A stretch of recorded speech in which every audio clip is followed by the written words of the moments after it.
시간이 되었습니다. 우리 자리에서 일어나셔가지고 사도신경으로 저희 3월 3일 청소년부 예배 시작하도록 하겠습니다.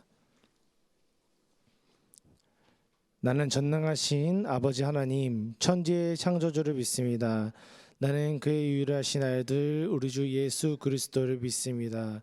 그는 성령으로 잉태되어 동정녀 마리아에게서 나시고 본디오 빌라도에게 고난을 받아 십자가 못 박혀 죽으시고 장사된 지 사흘 만에 죽은 자 가운데서 다시 살아났으며 하늘로 오르시어 전능하신 아버지 하나님 우편에 앉아 계시다가 거기로부터 살아있는 자와 죽은 자를 심판하러 오십니다. 나는 성령을 믿으며 거룩한 공교회와 성도의 기조와 죄를 용서받는 것과 몸의 부활과 영생을 믿습니다. 아멘. 네, 오늘 청소년부 예배에 오신 여러분을 진심으로 환영합니다. 내일이면 벌써 새 학기가 시작이 됩니다. 정말 설레죠, 여러분? 네. 선생님이 죽을 것 같으면 안 되는데, 아무튼 내일 새 학기인데 그래도 떨리지 않고 설레는 마음으로 학교를 가가지고 학교 생활도 열심히 잘 했으면 좋겠습니다. 오늘 저희가 그에 앞서서 아버지의 사랑이라는 찬양을 하실 텐데요. 언제나 새 학기 새롭게 시작하더라도 언제나 하나님께서 우리와 함께 해주신다는 걸 잊지 않으면서 나아갔으면 좋겠습니다.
우리 주보에도 악보가 나와 있습니다. 함께 같이 보면서 찬양해봤으면 좋겠습니다.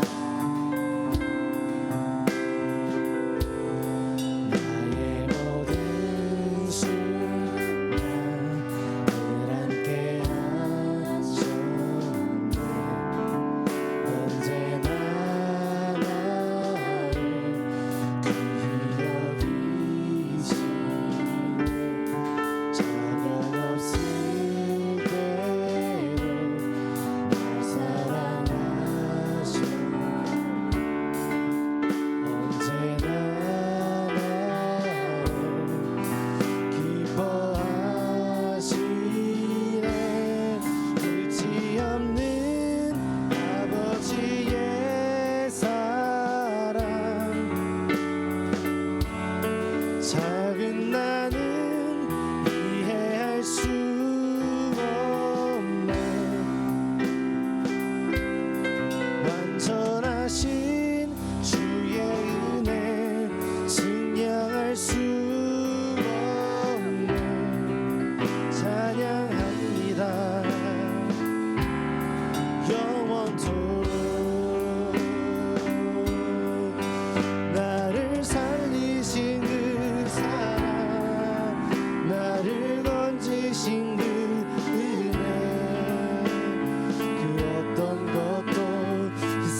늘 함께 하실 주님께 영광의 박수 올려드립시다.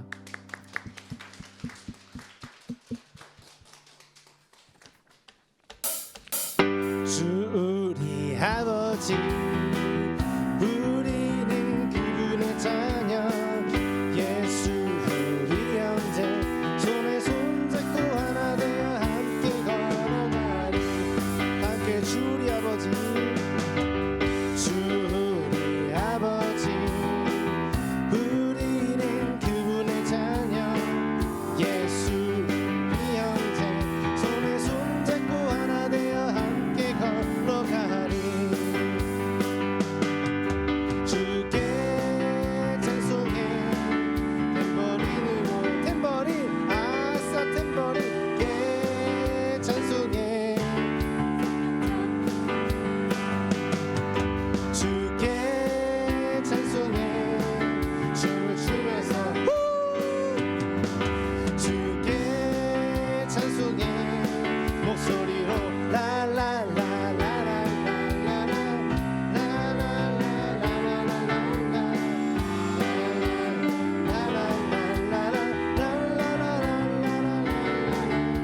어떻게 하는지 한 번씩 보셨죠? 다 함께 주 우리 아버지, 주 우리 아버지, 우리는 그분의 자녀, 예수 우리 형제, 손에 손잡고 하나 되어 함께 걸어가리.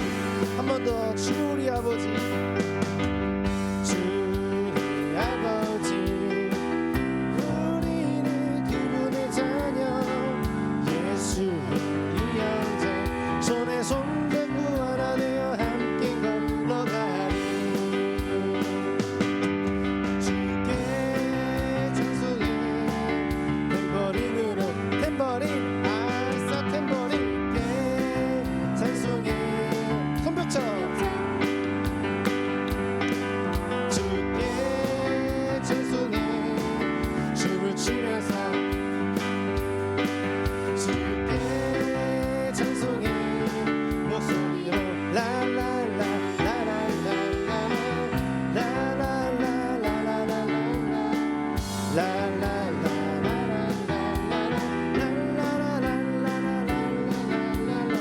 우리 할 때까지 합니다. 주 우리 아버지, 주 우리 아버지, 우리는 그분의 자녀, 예수 우리 형제, 손에 손잡고 하나 되어 함께 걸어가리. 주께 찬송해, 주께 찬송해, 탬버린으로, 탬버린 아싸 탬버린께 찬송해. 손뼉쳐. 주께 찬송해, 춤을 추면서 주께 찬송해, 목소리로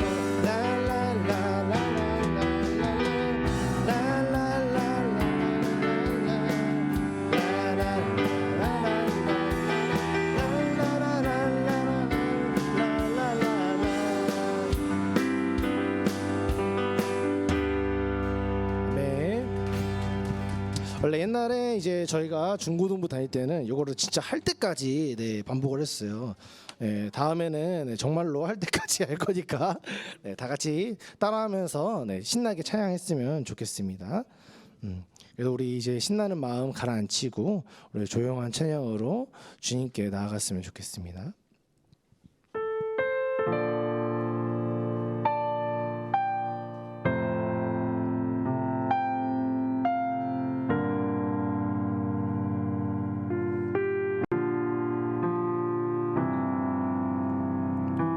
수많은 사람들 주를 따르네, 자신의 연약함 가지고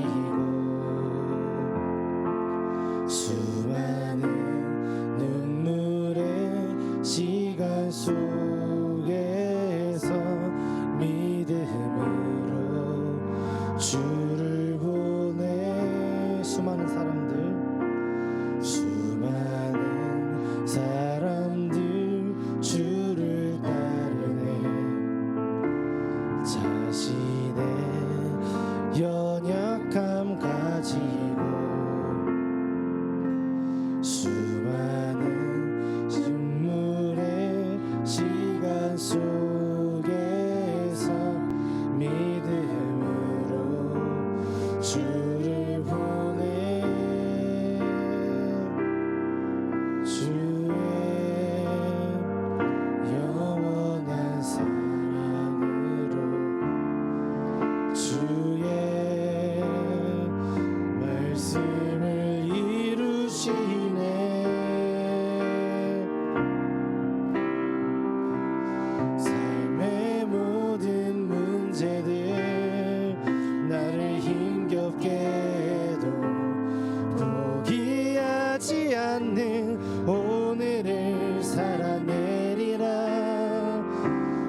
모든 문제들 삶의 모든 문제들 나를 힘겹게 해도 포기하지 않는 오늘을 살아내리라. 소망이 보이지 않는 내 삶 속에 주님만이 소망되어 주의 뜻 이루시리라. 우리 시간 자리에 앉으셔서 기도하시면서 나갔으면 좋겠습니다. 새 학기가 시작됩니다. 언제나 내 삶 속에서 어떤 일이 있든지 언제나 주님만 붙들면서 살아가길 원합니다. 언제 얻으셨든지 주님이 내 곁에 있으심을 믿습니다. 언제나 주님만 의지할 것을 믿으며 기도하시면서 나아갔으면 좋겠습니다. 저는 장수영 부친구들이 정말 주 안에 마시 안에서 정말 하나 되는 친구들이 되었으면 좋겠습니다. 정말 주님 안에서 언제나 공동체 됐으면 좋겠습니다.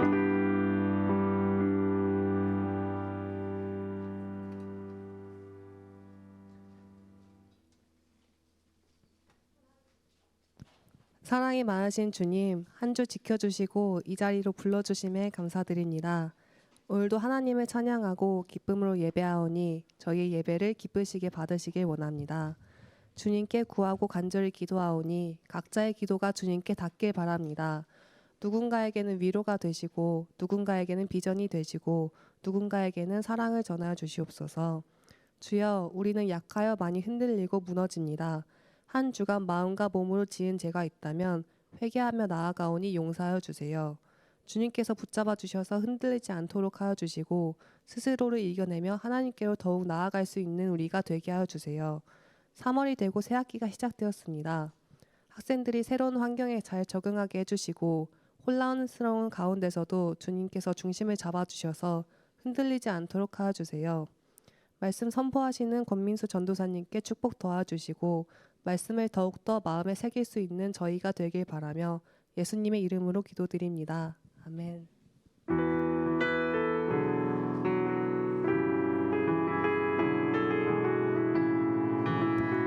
네, 여러분 반갑습니다. 오늘 제가 광고를 하게 되었습니다, 여러분. 일단 반갑고 우리 먼저 생일 축하를 하고 또 진행하면 좋을 것 같아요. 3월 생일인 친구들과 선생님들 앞으로 한번 나오시겠어요? 유림이 진우, 현지 민서, 태수 지민이, 승주 준건이, 용훈쌤 이렇게 있는데 지민이 반주에서 지민이가 못 나와요, 여러분. 좀 아쉽긴 하지만 네, 한번 앞으로 나와주시고 태수 앞으로 나와주시겠어요? 앞으로 서주시죠. 네, 승주 앞으로. 네, 우리 큰 소리로 함께 또 같이 축하하는 또 곡 부르시면서 함께 축하하겠습니다.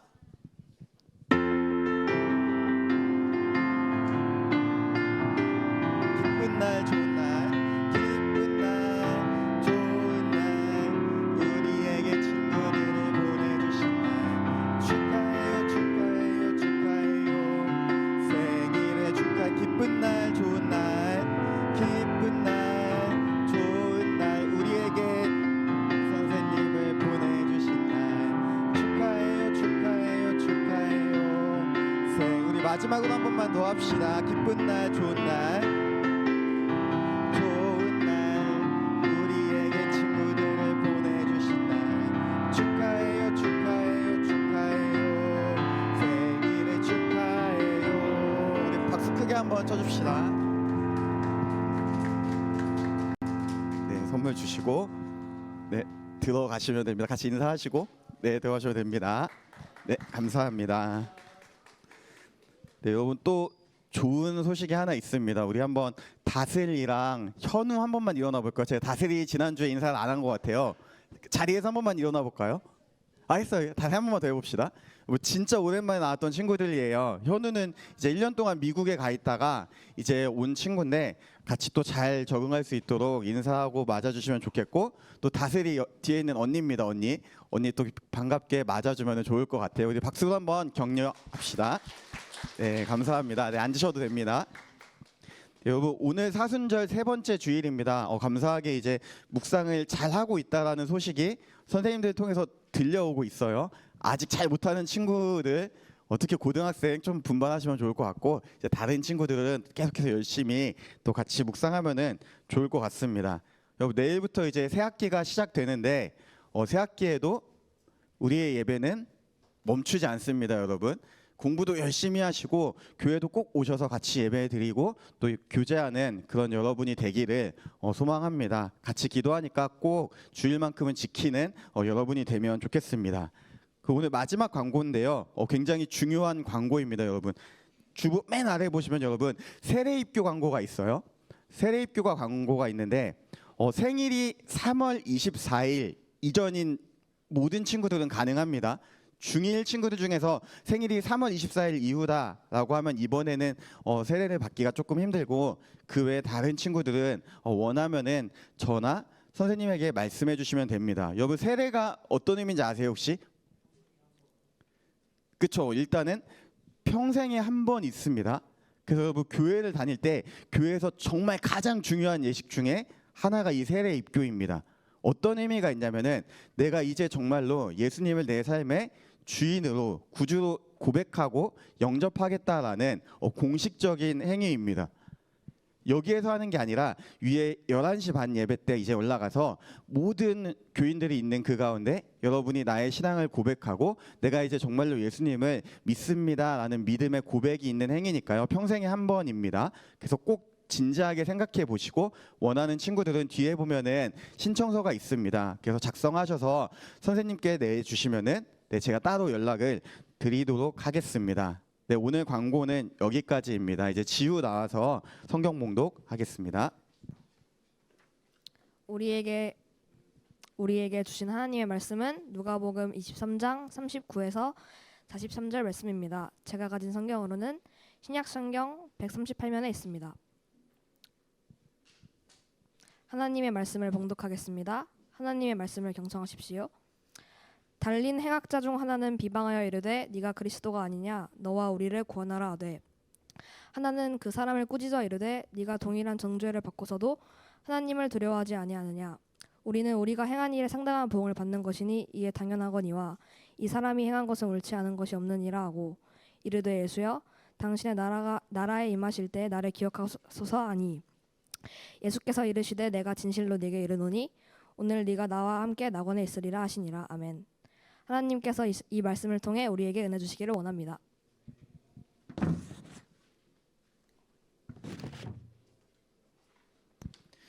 네, 여러분 반갑습니다. 우리 오늘 또 계속해서 말씀을 같이 나누고자 합니다. 여러분 혹시 지난주 말씀 기억하시나요? 지난주 말씀? 예수님께서 십자가에서 하신 7개의 말씀, 유언과도 같은 말씀인데 네 글자로 제가 뭐라고 했는지 기억나세요?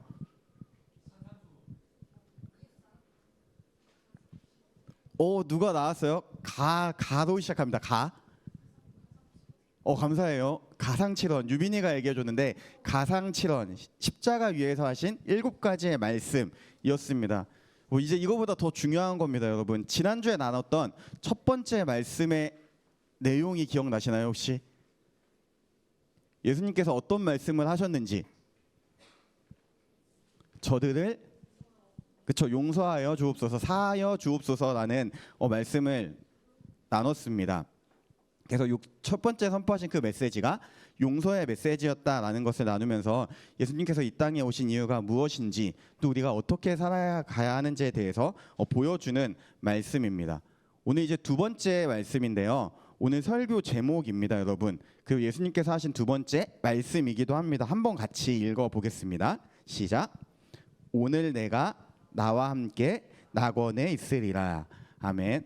예수님께서 십자가 위에서 강도에게, 행악자에게, 그 죄수에게 하신 말씀 중 하나입니다. 본문의 이야기는 간단합니다. 오늘 이야기는요, 예수님께서 가운데에 못 박혀 계시고 양쪽에 2명의 행악자, 강도가 있습니다. 한 명은 예수님을 향해서 이렇게 얘기합니다. 너가 정말로 예수면, 너가 정말로 구원자면 너와 우리를 지금 구원해라 라고 요청을 합니다. 엄청 비방하면서 얘기를 합니다. 그런데 다른 한편에 있던 강도는 다르게 얘기를 합니다. 이 사람과 같이 뜻을 맞춰서 예수님을 비방하는 것이 아니라 오히려 그 강도를 꾸짖으면서 이렇게 얘기합니다. 우리는 우리가 행한 일에 합당한 형벌을 받는 건데 이분은 그렇지 않다라고 얘기합니다. 그래서 예수님한테 이렇게 고백을 하죠. 예수여, 당신이 당신의 나라에 들어갈 때에 저를 기억하여 주십시오라고 요청을 합니다. 그리고 예수님은 이 강도에 대해서 너가 오늘 나와 함께 낙원에 있을 것이다 라고 이제 얘기하는 모습이 오늘 본문의 내용입니다. 어렵지 않은 내용이에요, 여러분. 내용 자체는 어렵지 않은데 이게 왜 우리의 삶에서 너무나 중요하냐를 우리가 한번 오늘 생각해 보고자 합니다. 세 가지의 굉장히 중요한 진리가 담겨 있는 말씀입니다. 첫 번째는 뭐냐면요, 여러분.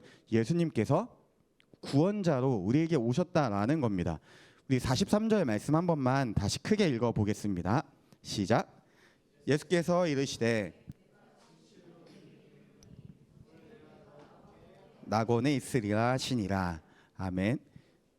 이 말씀에서요, 아마 어쩌면 여러분이 지금 계속해서 교회를 다니면서 처음 보는 단어가 하나 등장할 것 같다라는 생각이 참 강하게 듭니다. 여러분, 뭘까요?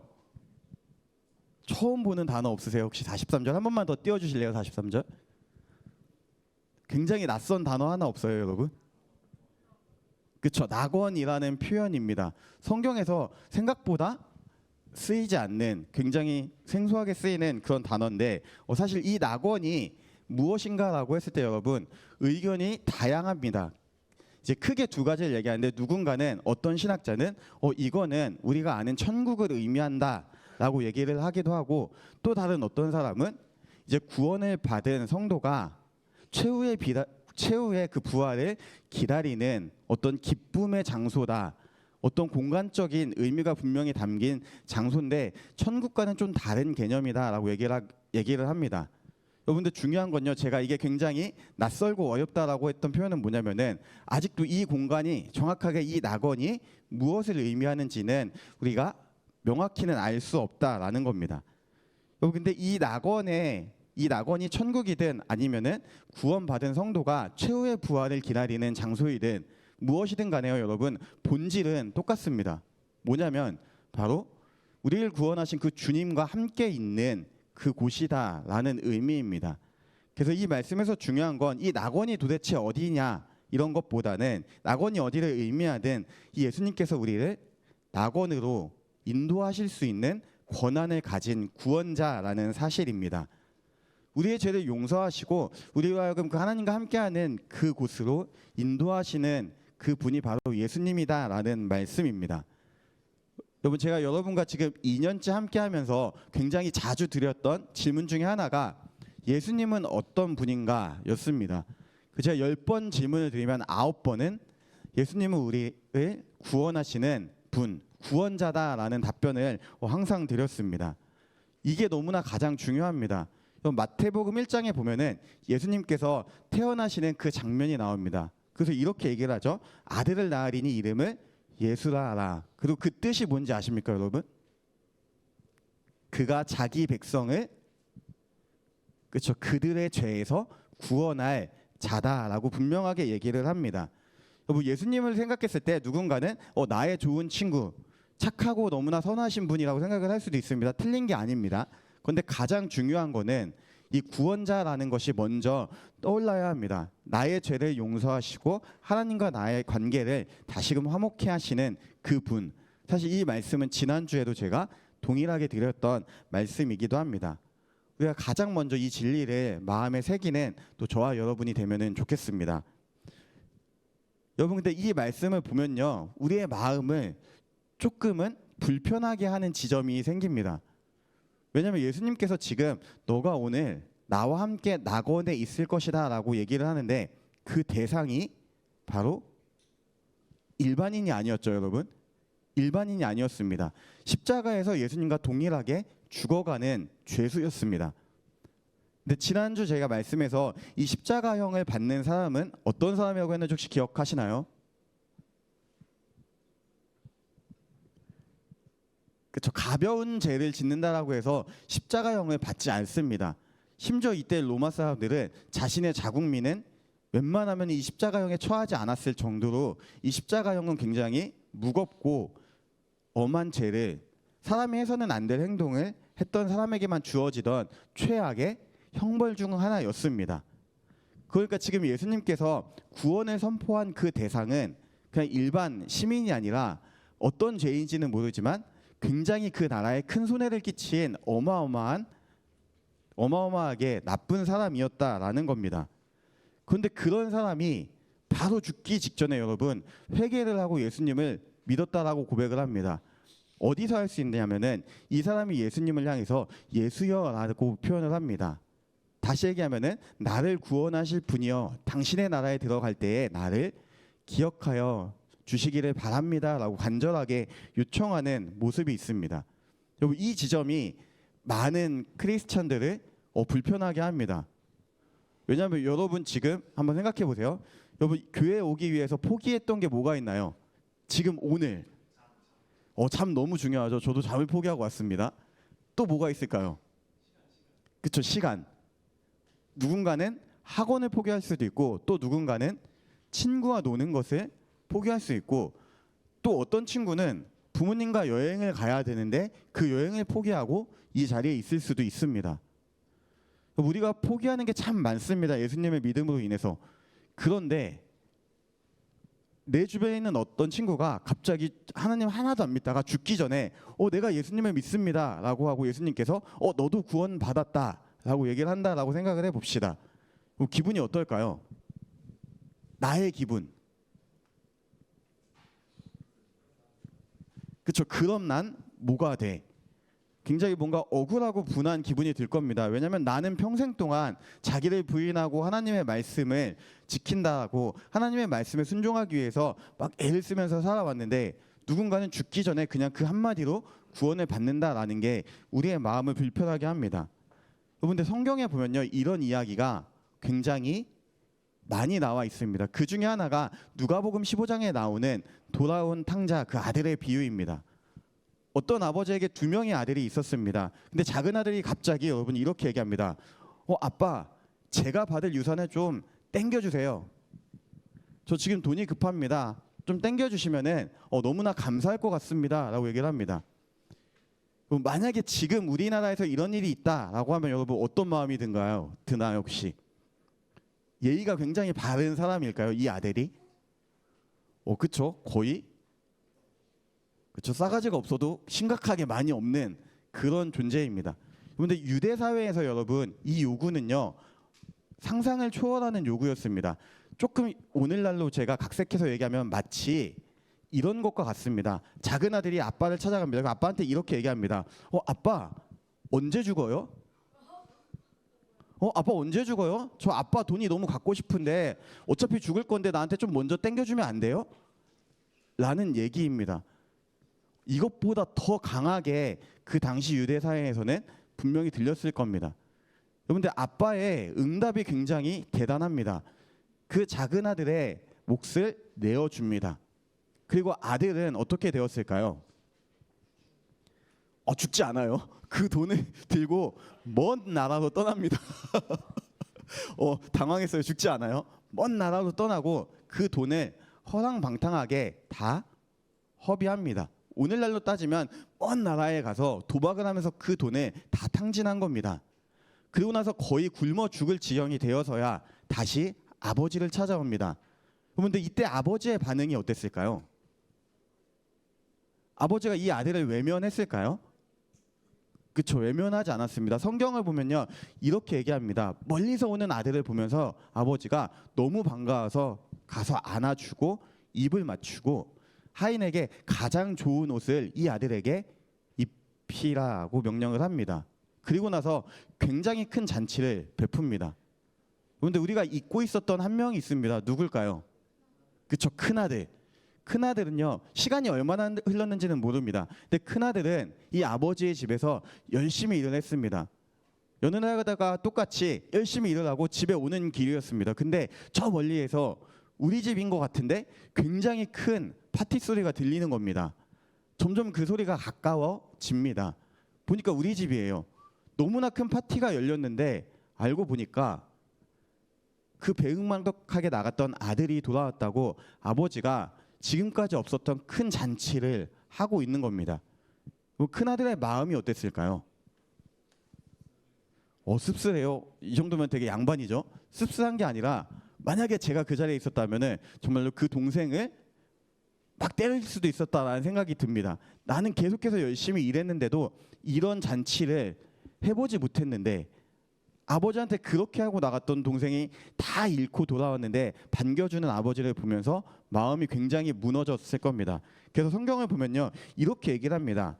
아버지, 제가 몇 년을 아버지 집에서 일했는데 저에게는 친구와 함께 먹을 작은 잔치 하나 열어주지 않으셨는데 어찌하여 아버지의 돈을 창녀와 함께 삼켜버린 이 아들에게 이러한 잔치를 베푸십니까? 라고 얘기를 합니다.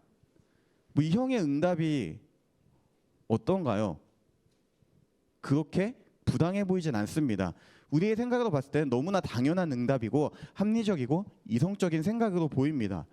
근데 여러분, 아버지의 생각은요 조금 달랐습니다. 우리 누가복음 15장 32절 말씀 한번 같이 읽어보겠습니다. 아버지가 이렇게 얘기를 합니다. 시작. 이내 동생은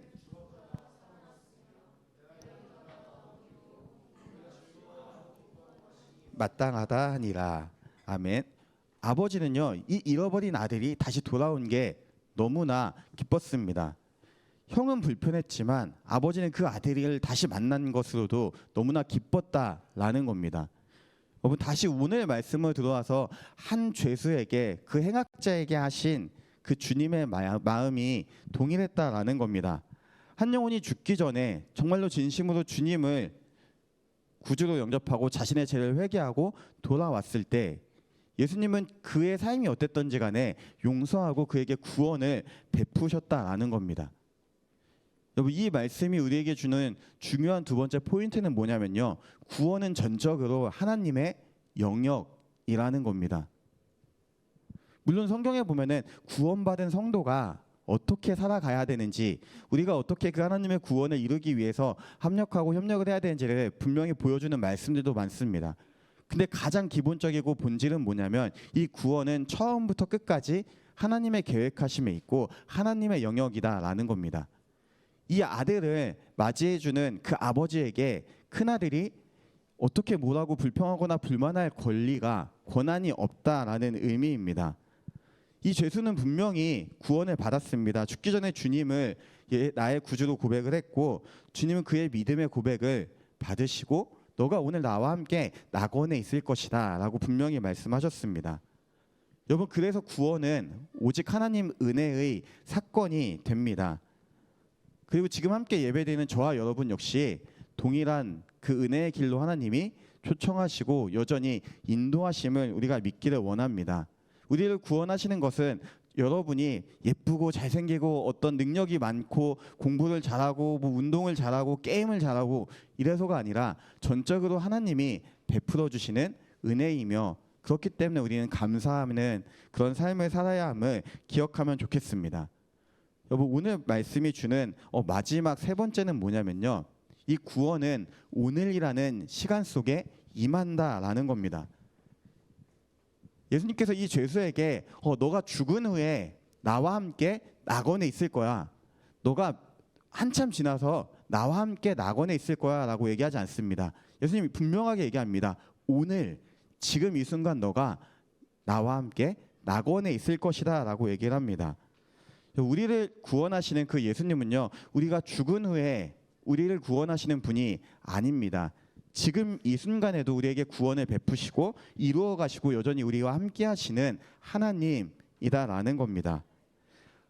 하나님의 구원이 여러분 지금 이 순간 임한다라는 거는 그 예수님을 나의 구주로 고백하는 모든 하나님의 자녀들에게 그 순간부터 하나님의 나라를 살아갈 수 있는 그 은혜를 베풀어 주시는 것을 의미합니다. 그리고 하나님의 구원이 여러분 오늘 이 순간 임한다는 것은 우리의 삶에 굉장히 큰 영향을 미칩니다. 보잘것없는 그 죄수에게 보여주신 그 구원의 은혜가 동일하게 저와 여러분에게 있습니다.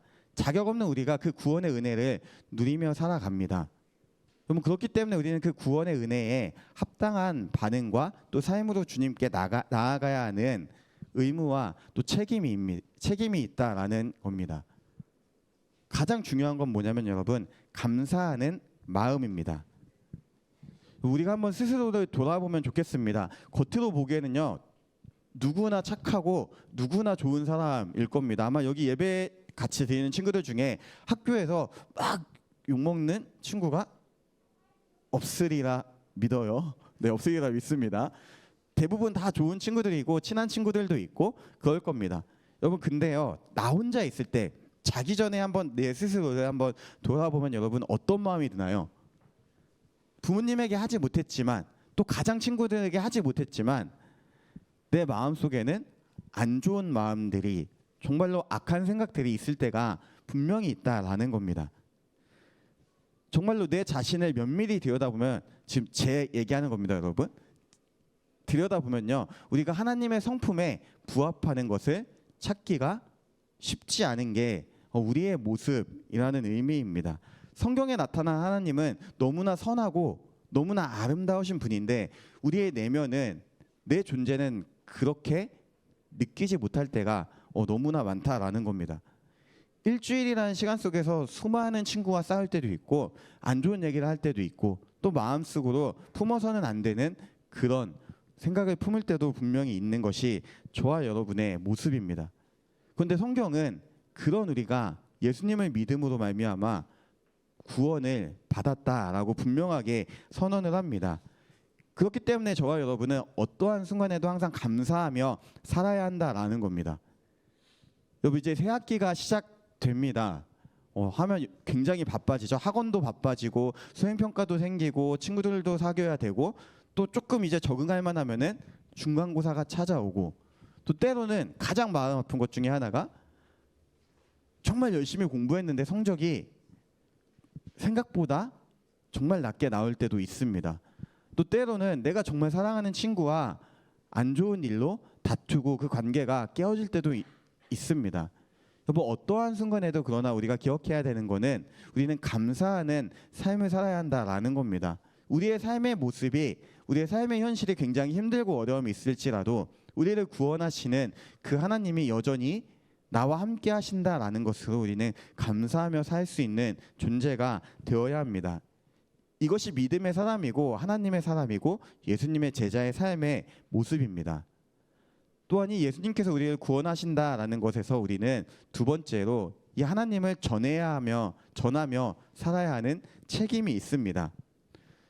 이 은혜의 주님을 전하는 것은 그 은혜를 입은 자가 당연히 살아가야 하는 삶의 모습이 됩니다. 사도행전이라는 성경이 있습니다.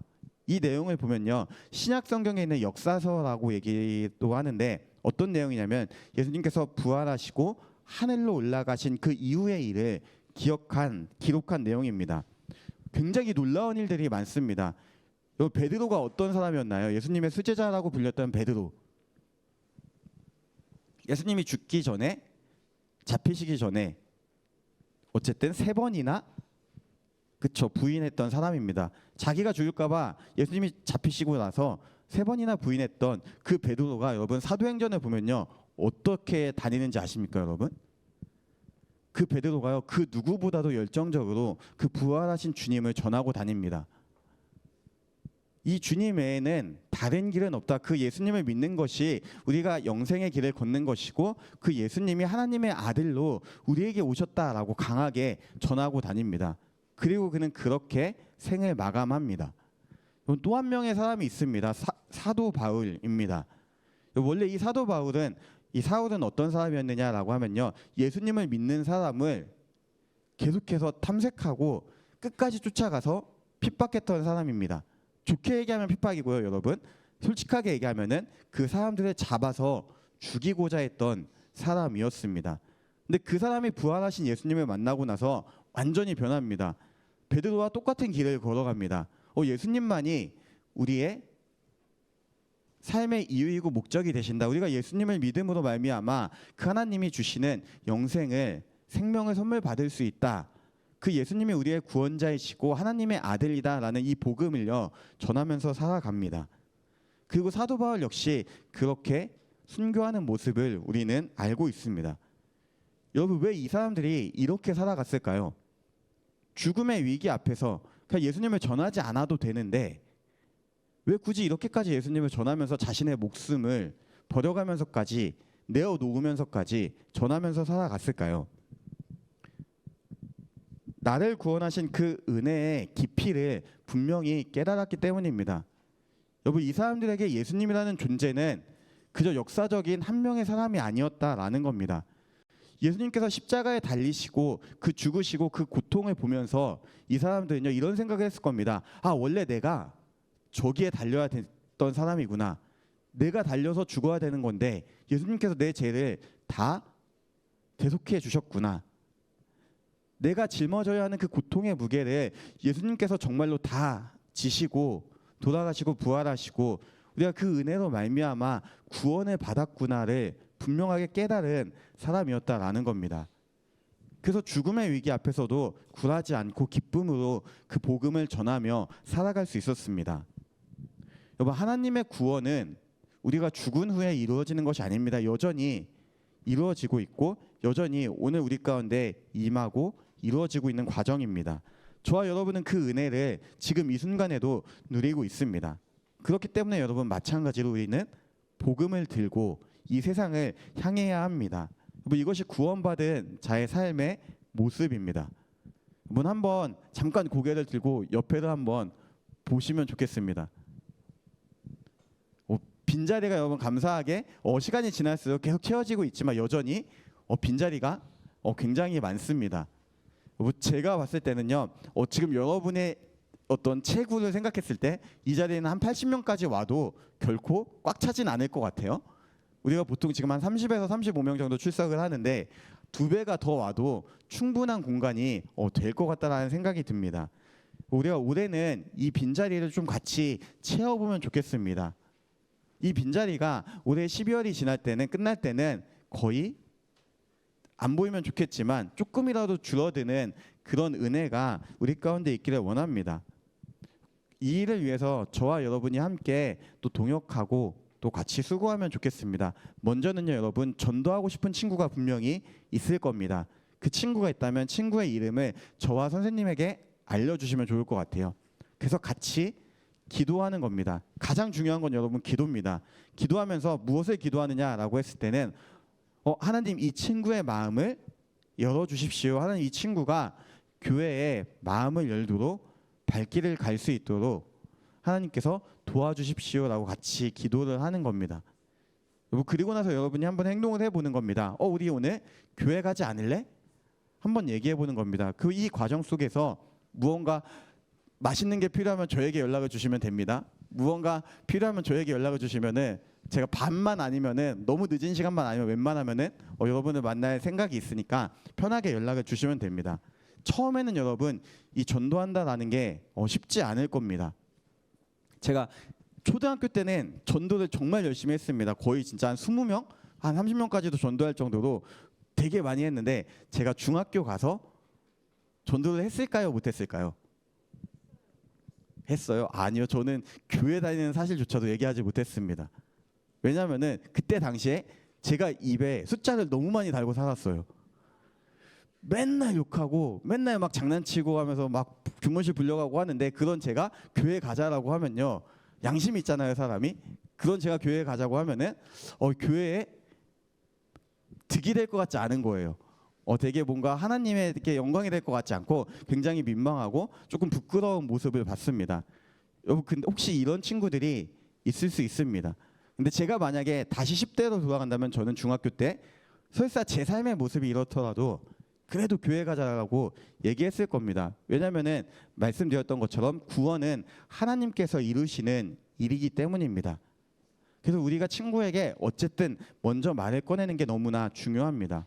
그리고 또 한 가지 뭐냐면은 제가 10대로 돌아가면은 저는 제 삶을 조금 돌아보고 단정하게 정리할 것 같아요. 욕도 줄이고 조금 더 교회 다니는 사람으로서 하나님을 믿는 사람으로서 정말로 내가 부끄럽지 않게 살아야 되겠구나라는 다짐을 하면서 10대를 보낼 것 같습니다. 여러분에게도 이와 같은 마음이 있으면 좋겠습니다. 어쨌든 여러분 올해가 끝날 때는 구원받은 저와 여러분이 조금 더 하나님의 말씀을 전하고 또 이 자리가 한 자리라도 더 채워지는 그런 은혜가 있기를 원합니다. 십자가 위에서 예수님이 하신 두 번째 말씀은 그 죄인을 향해서 죄수를 향해서 너가 오늘 나와 함께 낙원에 있을 것이다 라는 구원의 말씀이었습니다. 예수님은 구원을 위해서 저와 여러분의 죄를 용서하시고 우리를 구원하시기 위해서 이 땅에 오신 분입니다. 그 여전히 지금 이 순간도 그 구원을 이루어 가시는 분입니다. 우리는 하나님의 은혜로 말미암아 그 예수님을 믿음으로 구원을 받습니다. 우리가 자격 없는 저와 여러분에게 그 구원의 은혜를 베푸신 그 주님께 늘 감사하면서 또 그 감사함이 복음을 전하는 삶으로 또 여러분의 삶 가운데 보여지기를 원합니다. 그래서 여러분이 언제 어디에 어느 곳에 있든지 정말 여러분을 통해서 하나님이 이런 분이구나, 교회는 이런 곳이구나를 드러낼 수 있는 그런 저와 여러분이 되기를 간절히 소망합니다. 함께 기도하시겠습니다. 주님, 오늘도 저희에게 말씀을 주시니 감사합니다. 우리가 이 말씀을 따라서 우리를 구원하시는 그 주님께 늘 감사하며 살아가기를 원합니다. 부족한 저희를 용서하여 주시옵시고 늘 주님께 감사하며 또 그 은혜 받은 자로서 합당한 삶을 살아갈 수 있도록 붙잡아 주시옵소서. 감사하며 예수님의 이름으로 기도합니다. 아멘.